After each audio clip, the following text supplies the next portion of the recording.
And I felt the presence of the Lord. I have had that personal experience in a way that whatever you say with fancy Darwin talk, I have felt it the way I felt this chair. Yeah. How do you respond to that? Well, I mean, I'm not impressed by that, because there are a similar number of people who are Hindu, who brought up Hindus and say, I felt the presence of Lord Krishna and etc. I mean, there are all sorts of illusions that the human brain is very capable of creating. And that's an illusion. Those people, are yeah. those people deluded, those people that say they have had a religious experience? I think they are, yes. Those people who say that we have experienced a miracle, that God has interceded in the world. So. Yes, most definitely. That's a delusion. Yes. But the notion that raising Lazarus from the dead.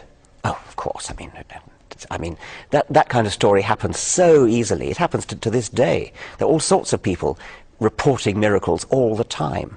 And we don't, you don't believe them because it doesn't happen to chime in with the religion in which you were brought up. Many people have criticized you, and when they read the God delusion, for example, you talk about the Jewish God, and you say genocidal, homophobic, racist, you use very provocative terms. Well, that's the Abrahamic God, which is the God of the Jews, Christians, and Muslims, yes. Yeah, you are absolutely provocative on your descriptions.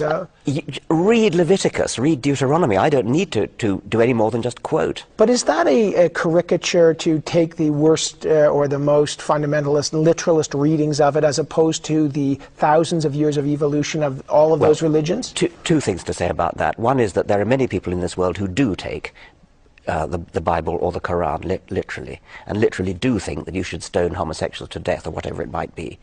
That's the first thing to say. The second thing to say is that even those people who don't say that, those people who have, as you say, evolved, have moved on.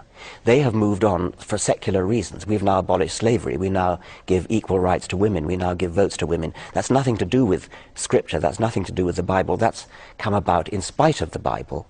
And people have now gone back to the Bible and said, oh, well, we'll leave out that bit, we'll leave out that bit. Although some would say the abolishment of slavery was very much inspired by the Bible, even though slavery might have been the same. Well, you've got to be joking, because what you're saying is that you can, if you look through the Bible, pick a verse. You can probably find a verse that you can read as abolishing slavery, and then you've got another verse that says you should keep slaves. So you're picking and choosing. That's all I'm saying. We don't get our morals from the Bible because we pick and choose on the basis of a modern morality which has evolved. You're quite right to say it's evolved. It's evolved for secular reasons, and now with hindsight, having evolved our morality for secular reasons, we can go back to the Bible and we can, as it were, rub out the bits that don't fit with our modern secular morality. Just don't read them anymore, and that's what people